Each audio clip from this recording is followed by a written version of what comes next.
హే friends! రోజు మన స్వప్న స్వగృహ కిచెన్‌లో మరో సరికొత్త వంటతో మీ ముందుకొచ్చాను. కానీ ఈరోజు వంట కాదండి. ఈరోజు నేను పండు మిర్చిని స్టోర్ చేసుకోవడం ఎలానో చూపించబోతున్నాను. మనము ఒక్కొక్కసారి పండు మిర్చి ఎక్కువ తెచ్చుకుంటాము. ఆ టైంకి చింతకాయ గానీ, టమాటో గానీ ఉండదు.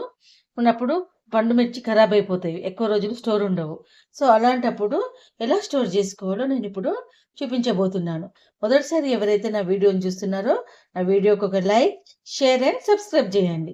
మిరపకాయలను సెలెక్ట్ చేసి తెచ్చుకుంటాం కదండీ!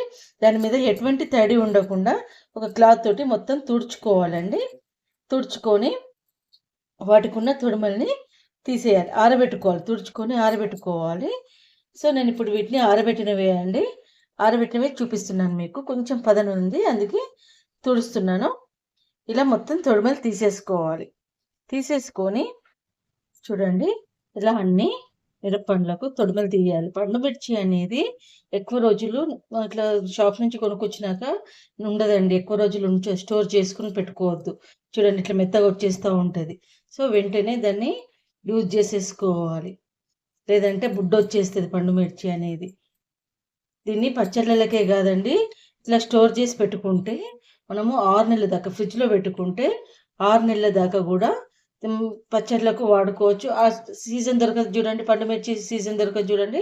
అప్పుడు మనకిది మంచిగా పనికొస్తది. ఇట్లా అన్నీ కూడా తొడిమలను ఇట్లా అంటే వచ్చేస్తవి. తొడిమలు తీసేసి ఇది ½ కేజీ మిర్చి అండి. ½ కేజీ మిర్చికి నేనిప్పుడు చూపిస్తున్నాను. అది 6 నెలల వరకు స్టోర్ చేసుకొని పెట్టుకోవచ్చు. మనం ఎప్పుడు కావాలంటే అప్పుడు వాడుకోవచ్చు. ఇలా. పండు మిర్చితో చింతకాయ పచ్చడి ఎవరికిష్టమండి? నాకు కామెంట్ బాక్స్‌లో కామెంట్ పెట్టండి. పండు మిర్చి టమాటో పచ్చడి, పండు మిర్చి చింతకాయ పచ్చడి, పండు మిర్చితో గోంగూర పచ్చడి. మన ఛానల్‌లో పండు మిర్చి చింతకాయ పచ్చడి పెట్టానండి. దాని రెసిపీని ఫాలో అవ్వండి. చాలా బావుంటుంది. 2 ఇయర్స్ దాకా నిల్వ ఉండే పచ్చడి నేను ఎట్లా చేయాలో చూపించాను. కావాలంటే లింక్ డిస్క్రిప్షన్‌లో పెడతాను. ఇప్పుడు ఇలా అన్నీ తీసుకున్నాం కదండీ! వీటిని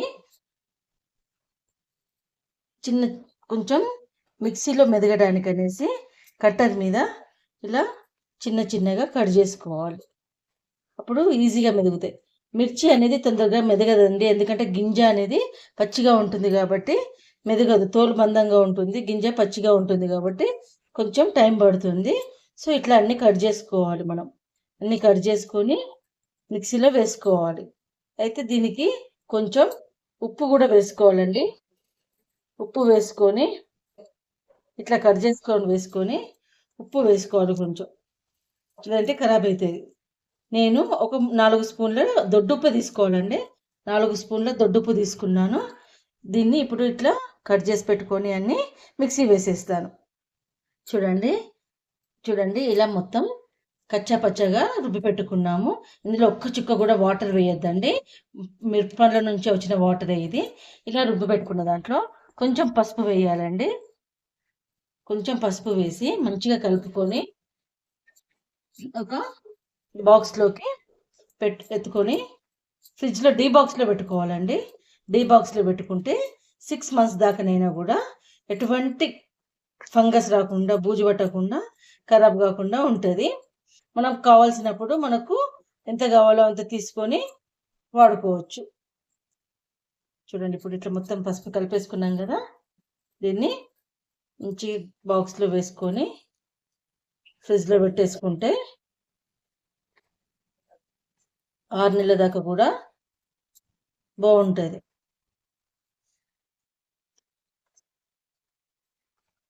నేను బాగా మెత్తగా పట్టలేదండి. ఎందుకు అనంటే మళ్ళీ పచ్చడి పట్టేటప్పుడు మనం ఏదైనా పెట్టుకున్నప్పుడు పచ్చడితో ఉన్నట్టుగా ఇవి గూడా రుబ్బుతాం గాబట్టి పేస్ట్ బాగా మెత్తగా పట్టలేదు. కొంచెం కచ్చా పచ్చాగానే పట్టాను. చూడండి. సో, మీరు గూడా నేను చెప్పిన పద్ధతిలో పండు మిరపకాయలను స్టోర్ చేసుకొని చట్నీలు అవసరం ఉన్నప్పుడు చేసుకొని పెట్టుకోవచ్చు. ఒక్కసారి అన్ని చట్నీలు పెట్టుకుంటే మనం గూడా తినలేం గదా!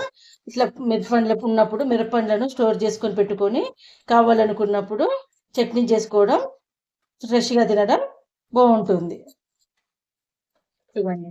నాకు ½ కేజీకి ఇంత కారం అయింది. దీన్ని ఇప్పుడు నేను డీ బాక్స్లో స్టోర్ చేసి పెట్టుకుంటాను. సో మీరు కూడా ఇలాంటి సింపుల్ పద్ధతిలో ఫాలో అయ్యి పండు మిర్చిని స్టోర్ చేసి పెట్టుకోండి.